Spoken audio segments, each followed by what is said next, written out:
Hello friends, मैं हूं सन्मय प्रकाश और आप देख रहे हैं यूट्यूब चैनल सरकारी जॉब न्यूज़। ये 9 जून 2021 के इंपॉर्टेंट करंट अफेयर्स क्वेश्चंस हैं। बहुत सारे इंपॉर्टेंट टॉपिक है जिस पर डिस्कस करेंगे। तो टॉप 10 क्वेश्चन ले लेते हैं जिनके बारे में डिटेल बात करने वाले हैं। तो देश के नए चुनाव आयुक्त कौन है? इलेक्शन कमिश्नर नए। भारत यूनाइटेड नेशंस के इकोनॉमिक एंड सोशल काउंसिल का सदस्य चुना गया है। तो कितने समय के लिए? बहुत इंपॉर्टेंट है ये काउंसिल। किस देश के पूर्व प्रधानमंत्री के निधन पर इंडिया में राजकीय शोक घोषित किया गया 1 दिन के लिए? किस बुक के लिए डेविड ड्यूब को इंटरनेशनल बुकर प्राइज 2021 मिला है? असम ने किस पार्क को राज्य का छठा नेशनल पार्क घोषित किया है? छिपकली की नई प्रजाति है बेंग सुआया, तो उसका नाम किस राज्य के स्वतंत्रता सेनानी के नाम पर रखा गया है? टीएम कालियान गौंडर का निधन हो गया, वो किस लिए जाने जाते थे? बहुत इंपॉर्टेंट क्वेश्चन है ये। विश्व स्वास्थ्य सभा ने किस तारीख को वर्ल्ड एनटीडी डे की मान्यता दी है? विश्व खाद्य सुरक्षा दिवस कब मनाया जाता है? जहां वोट वहां वैक्सीन अभियान किस यूनियन टेरिटरी ने शुरू किया? तो कई सारे क्वेश्चन हैं, इन सब पे बात करेंगे डिटेल में। तो सबसे पहले इंपॉर्टेंट क्वेश्चन, और दोस्तों लाइक बटन दबाना मत भूलना। क्वेश्चन होगा, देश के नए चुनाव आयुक्त यानी इलेक्शन कमिश्नर कौन है? आंसर होगा अनूप चंद्र पांडे। ओके, वो उत्तर प्रदेश के चीफ सेक्रेटरी रह चुके हैं। ओके, 1984 बैच के रिटायर्ड आईएएस अधिकारी हैं और फरवरी 2019 में वो रिटायर हुए थे। तो बात कर रहे हैं इलेक्शन कमीशन की। तो आपको पता ही है कि देश में लोकसभा, राज्यसभा, राज्य विधानसभा, विधान परिषद, राष्ट्रपति, उपराष्ट्रपति, इन सब के चुनाव का संचालन का काम इलेक्शन कमीशन ऑफ इंडिया के पास होता है। तो चुनाव आयोग में 3 सदस्य होते हैं, एक चीफ इलेक्शन कमिश्नर होते हैं और 2 इलेक्शन कमिश्नर होते हैं। तो इस वक्त चीफ इलेक्शन कमिश्नर कौन है? ओके, ये है। और सेकेंड जो इलेक्शन कमिश्नर है वो है राजीव कुमार। ठीक है, एक पद खाली है। क्यों? क्योंकि पिछले जो चीफ इलेक्शन कमिश्नर थे सुनील अरोड़ा, वो 12 फरवरी को रिटायर हो गए थे। उसके बाद कोई भी नियुक्ति नहीं हुई। तो अब तीसरे चुनाव आयुक्त यानी 3 सदस्यीय होता है, एक तो मुख्य हो गए, 2 चुनाव आयुक्त होते हैं। तो तीसरे व्यक्ति की नियुक्ति अनूप चंद्र पांडे के रूप में हुई है। ठीक है, तो चुनाव आयुक्त के रूप में कब तक का कार्यकाल होगा? देखिए, आमतौर पे ये होता है कि 6 साल या फिर 65 वर्ष की आयु तक चुनाव आयुक्त रह सकते हैं या मुख्य चुनाव आयुक्त रह सकते हैं। ठीक है, तो इनका कार्यकाल बताया जा रहा है अगले 3 साल का होगा और फरवरी 2024 में इनका कार्यकाल पूरा हो जाएगा, रिटायर हो जाएंगे। ठीक है, तो अब आने वाले वक्त में कहाँ कहाँ चुनाव होने वाले हैं, इंपॉर्टेंट बात है। तो उत्तर प्रदेश, पंजाब, गोवा, मणिपुर और उत्तराखंड, तो वहाँ अगले साल शुरुआत में ही चुनाव होंगे। तो ये 3 सदस्यीय जो टीम है उसके जिम्मे होगा। ठीक है, तो इलेक्शन कमीशन ऑफ इंडिया, उसके बारे में भी शॉर्ट में जान लें। स्थापना कब हुई थी? 25 जनवरी 1950 को। ठीक है, 25 जनवरी 1950 को, इसलिए 25 जनवरी को नेशनल वोटर डे मनाया जाता है। हेडक्वार्टर कहाँ पर है? न्यू दिल्ली में। उसको निर्वाचन सदन कहते हैं। क्या कहते हैं? निर्वाचन सदन कहते हैं। ठीक है, तो चुनाव आयुक्त को कौन नियुक्त करता है, एक सवाल उठता है, और वो कैसे हटाए जा सकते हैं? ये इंपॉर्टेंट क्वेश्चन है आपके एग्जामिनेशन के लिए। तो देखिए, मुख्य चुनाव आयुक्त और अन्य जो चुनाव आयुक्त होते हैं उनकी नियुक्ति भारत के राष्ट्रपति करते हैं। ठीक है, मतलब सेंट्रल गवर्नमेंट रिकमेंडेशन देती है, उसके बाद फिर राष्ट्रपति नियुक्ति का ऑर्डर जारी कर देते हैं, नोटिफिकेशन जारी कर देते हैं। ओके, तो चुनाव आयुक्त का वेतन और जो सम्मान है वो सुप्रीम कोर्ट के जो जस्टिस होते हैं उनके समान होता है। ओके, और चीफ इलेक्शन कमिश्नर जो हैं उनको संसद द्वारा महाभियोग के जरिए ही हटाया जा सकता है, और अभी तक किसी भी चीफ इलेक्शन कमिश्नर को पर महाभियोग वगैरह से हटाया नहीं गया। ओके, और अन्य जो चुनाव आयुक्त होते हैं, जैसे जो 2 चुनाव आयुक्त होते हैं, तो उनको रिकमेंडेशन के आधार पर, यानी चीफ इलेक्शन कमिश्नर अगर रिकमेंड करते हैं तो राष्ट्रपति उनको पद से हटा सकते हैं, जो बाकी जो 2 चुनाव आयुक्त हैं उन पर। लेकिन आखिरी फैसला जो है वो राष्ट्रपति के तौर पे होता है। तो अब बात कर लेते हैं इंडियन कॉन्स्टिट्यूशन और इलेक्शन कमीशन ऑफ इंडिया को लेकर। ठीक है, तो भारतीय संविधान है, उसका भाग 15 जो है वो चुनाव से संबंधित है, जिसमें चुनाव के संचालन के लिए एक आयोग की स्थापना की बात कही गई है। और ठीक है, संविधान के अनुच्छेद 324 और 329, ओके, 324 से लेकर 329 तक चुनाव आयोग के सदस्य की शक्तियों, चुनाव आयोग की शक्तियों, काल, पात्रता, इन सब से रिलेटेड है। ठीक है। जैसे कि धारा 324 जो है वो ये कहता है कि चुनाव आयोग में चुनाव के लिए जो निहित दायित्व है, सुप्रिटेंडेंट से डायरेक्शन है और जो कंट्रोल है उसके बारे में इसमें जिक्र है। ओके। 325 में ये कहा गया कि धर्म, जाति या लिंग के आधार पर किसी व्यक्ति विशेष को मतदाता सूची में शामिल नहीं किया जा सकता है और इसके आधार पर मतदान के लिए अयोग्य भी नहीं ठहराया जा सकता है। 326 जो धारा 326 है उसमें ये बताया गया है कि लोकसभा और हर राज्य की विधानसभाओं के लिए निर्वाचन वयस्क मताधिकार के आधार पर होगा। ठीक है। 327 में यह बताया गया है कि विधायिका द्वारा चुनाव के संबंध में संसद में कानून बनाने की शक्ति है। ओके। 328 में ये लिखा गया है, यह बताया गया है कि किसी राज्य के विधानमंडल को इसके चुनाव के लिए कानून बनाने की शक्ति है। और 329 में यह है निर्वाचन संबंधी मामलों में न्यायालय के हस्तक्षेप पर रोक लगाया गया है 329 के थ्रू। ओके। थोड़ा लंबा हुआ लेकिन डिटेल जानना ज़रूरी था आपके लिए। अगला क्वेश्चन लेते हैं।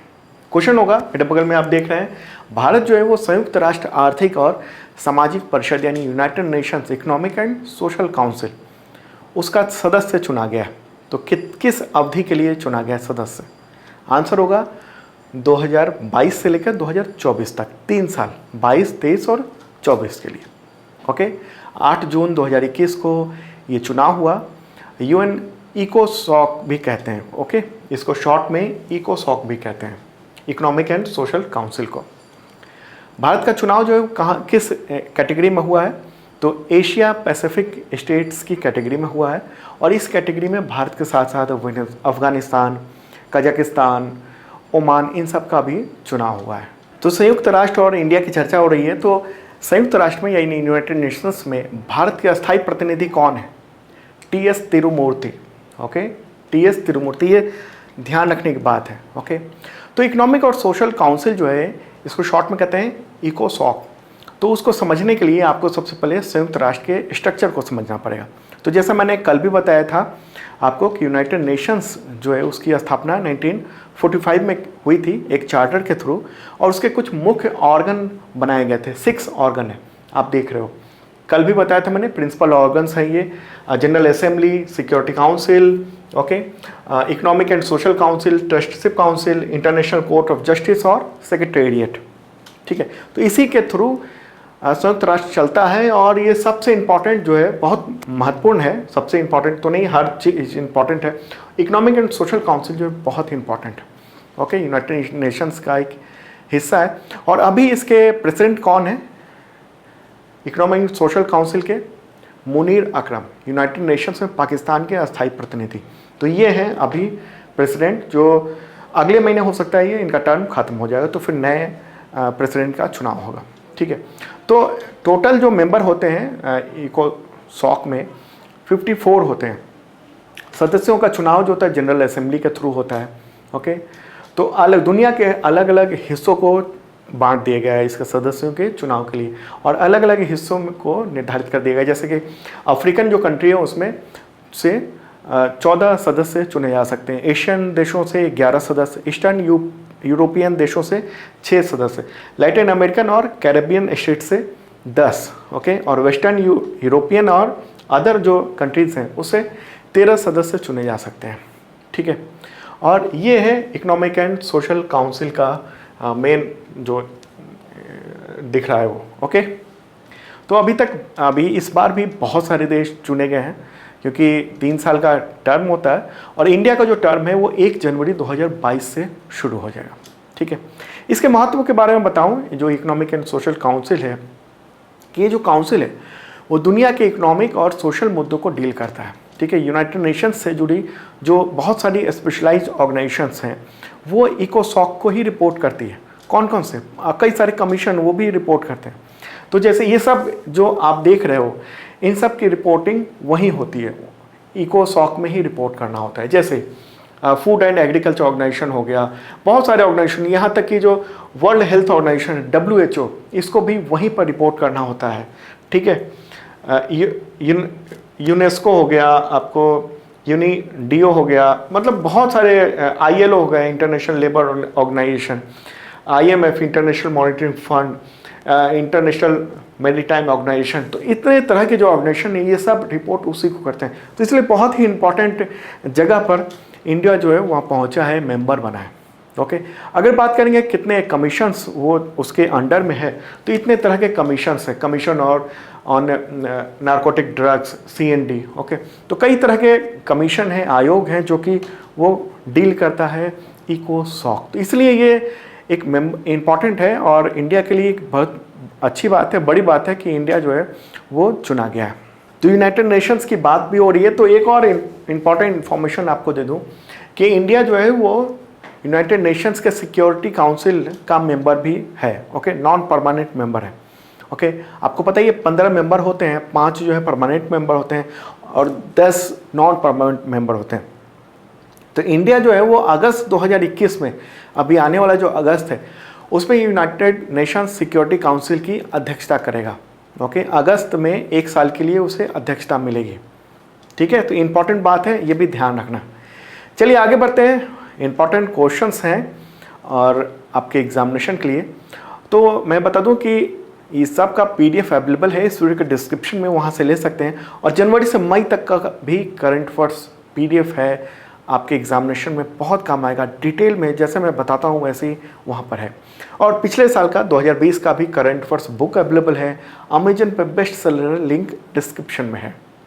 अगला क्वेश्चन आप देख रहे हैं, विश्व स्वास्थ्य सभा यानी वर्ल्ड हेल्थ असेंबली ने किस डेट को वर्ल्ड NTD के रूप में मान्यता दी है? नेग्लेक्टेड ट्रॉपिकल डिजीज डे के रूप में। आंसर होगा इसका 30 जनवरी। ठीक है, 30 जनवरी को ये एक तरह से घोषित हो गया। 30 जनवरी को पहले से मनाया जाता रहा है जो NTD डे है, लेकिन अब वर्ल्ड हेल्थ ऑर्गेनाइजेशन का जो सुपर बॉडी है विश्व स्वास्थ्य सभा, तो उसकी असेंबली हुई है 74th असेंबली, तो उसी में ये घोषणा की गई। ओके, तो क्या होता है ये नेग्लेक्टेड ट्रॉपिकल डिजीज यानी NTD? तो उसमें बहुत सारी बीमारियां होती हैं, जैसे हाथी पाँव, लिम्फेटिक फाइलेरिया जो होता है लोगों को होता है, लेप्रोसी, डेंगू, ट्रैकोमा, सांप काटना, रेबीज, इन सब रोगों को शामिल किया गया है। तो ये दिवस है और इन बीमारियों की वजह से हर साल जो है लाखों लोग, हजारों लोग मारे जाते हैं दुनिया भर में, विकलांग होते हैं। ठीक है, तो 30 जनवरी जो है वो डेट आप ध्यान रखना है, ये है। ओके, और वर्ल्ड हेल्थ असेंबली वो क्या है? देखिए WHO जो है वो कंट्रोल होता है वर्ल्ड हेल्थ असेंबली से। ठीक है, उसी के अंतर्गत आता है। और वर्ल्ड हेल्थ असेंबली भी जो है वो इकोसॉक, जो इससे पहले वाला क्वेश्चन था, इकोनॉमिक एंड सोशल काउंसिल, उसके अंडर में आता है। ठीक है, तो ये है वर्ल्ड हेल्थ असेंबली, यहीं से संचालित होता है। मुख्यालय कहाँ पर है? जिनेवा में, स्विट्जरलैंड में। चेयरपर्सन कौन है? डॉक्टर पैट्रिक अमोथ, मैंने कल भी बताया था आपको। ठीक है, सदस्य कितने हैं इसके वर्ल्ड हेल्थ असेंबली के? 194। ठीक है, देखिए यूनाइटेड नेशंस के मेंबर तो 193 हैं, लेकिन इसके मेंबर 194 है। स्थापना कब हुई थी वर्ल्ड हेल्थ असेंबली की? 1948 को। ओके, चलिए आगे बढ़ते हैं और अगला क्वेश्चन इंपॉर्टेंट है, ये भी बहुत ही इंपॉर्टेंट है। भारतीय मूल के किस देश के पूर्व प्रधानमंत्री और पूर्व राष्ट्रपति अनिरुद्ध जगन्नाथ का निधन हुआ, तो उस पर इंडिया ने 1 दिवसीय राजकीय शोक घोषित किया था? अगर किसी दूसरे देश के व्यक्ति के निधन पर राजकीय शोक व्यक्त किया जाए तो ये बड़ी बात होती है। आंसर होगा मॉरिशस। Okay, Mauritius. ठीक है, अनिरुद्ध जगन्नाथ, PIB का ये प्रेस नोट भी है कि 1 डे के लिए हम शोक घोषित करते हैं देश भर में। ओके, तो अनिरुद्ध जगन्नाथ जो है उनका निधन हुआ है 3 जून 2021 को, अभी 3 जून को, 92 ईयर के उम्र में। और उनके निधन पर 5 जून को इंडिया में राजकीय शोक घोषित किया गया। तो मॉरिशस के, जो मॉरिशस है उसके 2nd प्राइम मिनिस्टर रह चुके हैं। ठीक है, एक बार मैं मैप के थ्रू आपको मॉरिशस भी ले चलता हूँ। ठीक है, तो ये रहा वर्ल्ड मैप और सामने है प्यारा भारत, यहाँ पर, यहाँ तक। ओके, तो यहीं से मॉरिशस आमतौर पे ऐसे एक ग्लोब में आपको नहीं दिखेगा, लेकिन आपको ढूंढना पड़ेगा। यहाँ से जब चलेंगे, ओके, ये है अफ्रीकी देश, अफ्रीका महादेश इधर वाला। तो उसी के बगल में मेडागास्कर है यहाँ, और इसी में ये छोटा सा द्वीपीय देश है मॉरिशस। ये देखो आप, छोटा सा देश है। तो वो मॉरिशस के 3 बार प्रधानमंत्री रह चुके हैं करीब 18 साल तक। और अभी मॉरिशस के प्राइम मिनिस्टर कौन है? तो इन्हीं के बेटे हैं प्रविंद जगन्नाथ, अभी प्राइम मिनिस्टर। ओके, और आपको बता दूं कि ये जो कंट्री है मॉरिशस, यहाँ तक कैसे पहुँचे थे इंडियन, भारतीय मूल के लोग वहाँ कैसे पहुँचे? तो बताया जाता है कि जो अनिरुद्ध जगन्नाथ जिनका निधन हो गया है, उनके दादा विदेशी यादव और उनके भाई झूलाई यादव को अंग्रेज़ों ने 1850 से लेकर 73 के बीच में गिरमिटिया मजदूर के रूप में जहाज़ पर ले गए थे अंग्रेज़, और गन्ने की खेती के लिए मॉरिशस भेजा गया था। गिरमिटिया मजदूर मतलब कॉन्ट्रैक्ट करके और मजदूरों को ले जाया जाता था वहाँ पर, और बहुत बुरे हाल में ले जाया जाता था मजदूरी के लिए वहाँ पर। ओके, आप देखिए कहाँ से कहाँ ले जाया गया था। इंडिया जो है वो यहाँ पर है, यहाँ से और यहाँ ले जाया गया था। कई दिनों की, कई हफ्तों की यात्रा होती थी उस वक्त जहाज़ के थ्रू, तो यहाँ ले जाया जाता था। ओके, तो यहीं पर गिरमिटिया मजदूर के रूप में वो रहे और सत्ता के शीर्ष तक पहुँचे उनकी फैमिली। ओके, जो उस वक्त अंग्रेज ले गए थे और आज उनके जो वंशज हैं वो वहाँ सत्ता में है। ठीक है, बहुत महत्वपूर्ण राजनीतिक परिवार के रूप में इनको जाना जाता है, इनके परिवार को।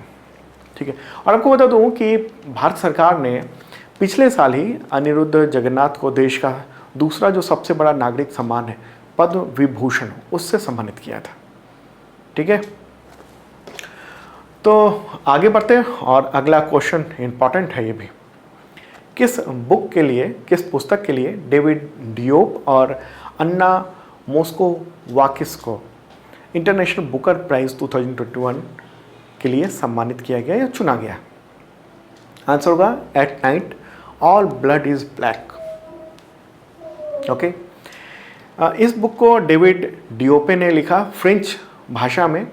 फ्रेंच में इसका नाम था, ये बुक को भी दिखा दूं आपको, ये रहा बुक, ये बुक था। ये पहले फ्रेंच लैंग्वेज में लिखा गया था, उस वक्त उसका नाम था फ्रेरे डी एम। ओके, फ्रांसीसी उपन्यासकार हैं डेविड डियोप, तो उन्होंने इस बुक को लिखा था। ये है डियोप, और इसका इंग्लिश में ट्रांसलेशन किया था अन्ना मोस्कोवाकिस ने, इन्होंने ट्रांसलेशन किया था। ओके, तो इंटरनेशनल बुक प्राइज कमेटी ने इस बुक को चुना और 50,000 पाउंड जो रकम दी जाएगी इनाम की, तो आधा आधा मिलेगा, लेखक को मिलेगा और आधा इनको मिलेगा जो ट्रांसलेट किया है इन्होंने। ठीक है, बुक के बारे में बता दूं, किताब जो है वो at night all blood is black नाम है उपन्यास का, और ये फर्स्ट वर्ल्ड वार जो हुआ था उस समय फ्रांस के लिए लड़ने वाले सेनेगल के 2 जो सोल्जर्स थे उनकी कहानी है, जिसमें से एक की डेथ हो जाती है और किस तरह से वो लड़ता है, किस तरह से वो सैनिक जो है वो कितना पागल सा हो जाता है युद्ध में, क्या स्थिति बनती है, उन सब पे पूरा विवरण है। ओके, ये बुक 2018 में फ्रांसीसी लैंग्वेज में, फ्रेंच लैंग्वेज में ये पब्लिश हुई थी और 2020 में इंग्लिश में ये पब्लिश हुई है। ओके, तो इंटरनेशनल बुकर प्राइज़ है, उसके बारे में बता दूं आपको कि ये प्राइज़, इसको पहले मैन बुकर इंटरनेशनल प्राइज़ कहा जाता था, बाद में इसका नाम चेंज कर दिया गया, इंटरनेशनल बुकर प्राइज़ कर दिया गया। पहली बार ये 2005 में दिया गया था, और ये अवार्ड इंग्लिश ट्रांसलेशन में सर्वश्रेष्ठ बुक को दिया जाता है, सर्वश्रेष्ठ किताब को दिया जाता है। चलिए आगे बढ़ते हैं, और दोस्तों पसंद आ रहा है तो कमेंट बॉक्स में ज़रूर बताइएगा, आपके कमेंट्स मैं देखता रहता हूँ। अगला क्वेश्चन मेरे बगल में, असम सरकार ने किस पार्क को राष्ट्र के 6ठे राष्ट्रीय उद्यान यानी नेशनल पार्क के रूप में नोटिफाइड किया है? आंसर होगा इसका रोयमोना अभयारण्य। ओके, रोयमोना अभयारण्य, जिसको अब कहा जाएगा रोयमोना नेशनल पार्क। ठीक है, असम राज्य के कोकराझार जो ज़िला है वहाँ उसका ये 6ठा राष्ट्रीय उद्यान हो गया। 5 जून को जो मुख्यमंत्री हैं वहाँ की हेमंता बिस्वा शर्मा, तो उन्होंने ये ऐलान किया है और कहा है कि राज्य सरकार ने बोडोलैंड प्रादेशिक क्षेत्र में जो रायमोना अभ्यारण्य सेंचुरी है उसको नेशनल उद्यान के रूप में अपग्रेड करने का फैसला किया है और नोटिफाई भी कर दिया। ओके, तो वहाँ पर बहुत सारे वन्य जीव हैं जिसमें गोल्डन लंगूर, एशियाई बाघ, एशियाई हाथी, बालदार तेंदुआ के, गौर, जंगली भैंस, हिरन वगैरह वगैरह बहुत सारी प्रजातियाँ रहती हैं। ओके, तो पहले से वहाँ पर 5 नेशनल पार्क थे। कौन कौन से मेरे बगल में देख रहे हैं आप? Kaziranga national park, Manas national park, Nameri national park, Orang national park और डिब्रू सैखोवा नेशनल पार्क। ठीक है, तो अब जो छठा नेशनल पार्क हो गया है वो हो गया है रायमोना राष्ट्रीय उद्यान। ठीक है, ये मानसा बायोस्फीयर रिजर्व और चिरांग रिपु हाथी रिजर्व जो है उसका एक अंग है। ओके, तो ये है ये इंडिया का मैप और उसमें है ये असम। ओके, तो असम की बात हो रही है, उसके बारे में भी डिटेल बात कर लें। मुख्यमंत्री हेमंता बिस्वा शर्मा है। गवर्नर कौन है? जगदीश मुखी। राजधानी दिसपुर है। राजकीय भाषा क्या है? असमी या असमिया कह सकते हैं। राजकीय पशु क्या है? एक सींग वाला गैंडा। राजकीय फूल क्या है? द्रौपदी माला। राजकीय पेड़ क्या है? होलोंग। राजकीय पक्षी क्या है? तो सफ़ेद पंख वाला काठ बतख। ओके, प्रमुख नृत्य क्या है? लोक नृत्य वहाँ का पीहू, झुमड़े नाच, बगरुम्बा, देवधनी, खम्बालिम, अनकिया नट आदि आदि। ओके, तो एग्जामिनेशन में कई बार लोक नृत्य के बारे में अक्सर क्वेश्चन पूछा जाता है। प्रमुख नदियाँ क्या है? आई नदी है, बालसीर है, बराक, बड़गंग, बरोई और सबसे बड़ी नदी वहाँ की ब्रह्मपुत्र है। अगला क्वेश्चन लेते हैं। छिपकली की नई प्रजाति पाई गई है साइटोडैक्टाइलस बेंगखुआया। ओके, तो ये नाम जो है वो किस राज्य के स्वतंत्रता सेनानी के नाम पर रखा गया है? आंसर होगा मिजोरम। ओके, मिजोरम के स्वतंत्रता सेनानी थे और छिपकली का नाम ये रखा गया है। देखिए, करीब 150 साल पहले जब अंग्रेज थे उस समय अंग्रेज़ों से बहुत ताकत के साथ लड़ाई लड़ी थी। मिजोरम के कबीले के मुखिया थे बेंगखुआया, तो उन्हीं के नाम पर ये छिपकली है तो उसका नाम रखा गया है। ओके, तो ये इम्पॉर्टेंट क्वेश्चन है। द हिंदू ने भी इसके बारे में न्यूज़ पब्लिश किया है, इसलिए इम्पॉर्टेंट बात हो जाती है। ओके, बेंगखुआया को आप देख रहे हैं, इनकी तस्वीर है, ये इन्हीं के नाम पर ये रखा गया है। ठीक है, मिजोरम कहाँ पर है मैप में? तो मिजोरम ये नॉर्थ ईस्ट में यहाँ पर है, ये आप ध्यान रखना, देख लेना। ठीक है, तो यहाँ के मुख्यमंत्री कौन है? जोरमथांगा। गवर्नर कौन है? PS श्रीधरन पिल्लई। राजधानी क्या है? आइजॉल। राजकीय भाषा क्या है यहाँ की? मिजो। ओके, राजकीय पशु क्या है? सीरो। राजकीय फूल क्या है? रेडवांडा। राजकीय पेड़ क्या है? Iron would. राजकीय पक्षी क्या है? मिसिस हुमेर तीतर। ओके, आगे बढ़ते हैं। अगला क्वेश्चन लेते हैं, इससे रिलेटेड है। छिपकली की 4 नई प्रजाति पाई गई है, नाम आप देख रहे हो। ओके, ये सब है नाम। तो किन 2 राज्यों में पाई गई है? आंसर होगा इसका मिजोरम और मेघालय। ठीक है, वैज्ञानिकों के 2 ग्रुप ने छिपकलियों की खोज की। एक प्रजाति के बारे में आपने पिछले क्वेश्चन में जाना, तो ये इन सबको रिकॉर्ड किया गया है। हालांकि अक्टूबर-नवंबर 2020 में ही नाम रखा गया था, लेकिन इसके बारे में सूचना बाहर अब आई है, न्यूज़पेपर में अब आई है। तो ये सब है। ओके, तो मिजोरम में जो ढूंढी गई है वो साइटोडैक्टाइलस बेंगखुआया, जिसके बारे में बताया मैंने कि मिजोरम के कबीले के जो मुखिया थे बेंगखुआया, उनके नाम पर रखा गया था। ठीक है, दूसरी छिपकली मिली है एरोन बाउरी। ओके, और अगर मेघालय की बात करें तो मेघालय में जो ढूंढी गई प्रजाति वो है कार्टिलोका और अगरवाली। तो ये कीट नियंत्रक यानी पेस्ट कंट्रोलिंग लिजर्ड है। तो अब मेघालय की भी बात कर लेते हैं। मेघालय इंडिया के मैप में ये रहा, यहाँ पर है। मेघ से यहाँ बारिश बहुत होती है तो इसलिए मेघालय कहते हैं। मेघ से इसका नाम है, बादलों से इसका नाम मेघालय। मुख्यमंत्री कौन है यहाँ के? कॉनराड संगमा। गवर्नर सत्यपाल मलिक है। राजधानी क्या है? शिलोंग।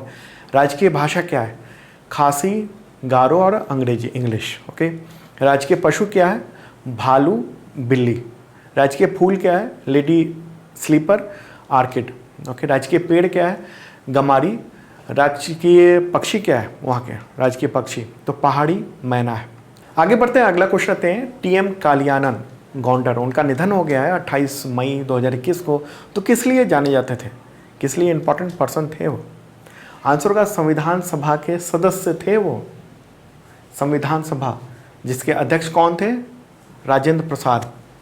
ओके, डॉक्टर राजेंद्र प्रसाद अध्यक्ष थे, ये सदस्य थे और अंतिम जीवित व्यक्ति थे वो अभी तक। ओके, 3 बार वो विधायक भी रहे थे, तमिलनाडु के रहने वाले थे और संविधान सभा में ये कहा जाता है कि वो सबसे कम आयु के सदस्य थे। ये है उनकी तस्वीर, फोटोग्राफ। ओके, अगला क्वेश्चन लेते हैं। विश्व खाद्य सुरक्षा दिवस कब मनाया जाता है? World food safety day. तो आंसर होगा 7 जून। क्यों? तो लोगों को जागरूक बनाने के लिए खाद्य सुरक्षा के प्रति इसलिए ये मनाया जाता है। और थीम क्या है 2021 की? तो स्वस्थ कल के लिए आज का सुरक्षित भोजन, safe food today for a healthy tomorrow. अगला क्वेश्चन लेते हैं। प्रधानमंत्री नरेंद्र मोदी ने 7 जून 2021 को राष्ट्र के नाम संदेश जारी किया और उसमें किस आयु वर्ग के लोगों के लिए कोविड-19 का फ्री टीकाकरण की घोषणा की है उन्होंने? आंसर होगा 18 साल से ऊपर के लोगों के लिए। ओके, नरेंद्र मोदी ने कहा कि 21 जून से देश के हर राज्य में 18 साल से ऊपर के जितने भी लोग हैं, सभी उम्र के ऊपर के, तो उन नागरिकों को केंद्र सरकार मुफ्त में वैक्सीनेशन करवाएगी। ओके, और बहुत सारी बातें कही उन्होंने, प्रधानमंत्री ने, खासतौर पर टीके को लेकर। तो उस पर काफ़ी आलोचना भी हुई, कुछ बातें गलत भी कही उन्होंने। फैक्ट चेक भी आप द हिंदू में देख रहे हैं, इसके बारे में कही। खैर, आगे बढ़ते हैं। अगला क्वेश्चन है, जहां वोट वहां वैक्सीनेशन। तो ये अभियान किस केंद्र शासित प्रदेश में शुरू किया गया है? आंसर होगा न्यू दिल्ली में।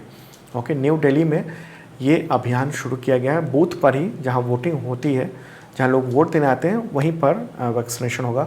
तो दिल्ली के मुख्यमंत्री कौन है? Arvind Kejriwal. Governor, lieutenant governor कौन है? अनिल बैजल। ओके, अगला क्वेश्चन लेते हैं। विश्व कीट दिवस ये कब मनाया जाता है? World paste day. आंसर होगा इसका 6 जून को मनाया जाता है। तो दोस्तों, ये था इंपॉर्टेंट करंट अफेयर्स। कैसा लगा जरूर बताना कमेंट बॉक्स में। और जनवरी से मई तक का करंट अफेयर्स अवेलेबल है इस वीडियो के डिस्क्रिप्शन में।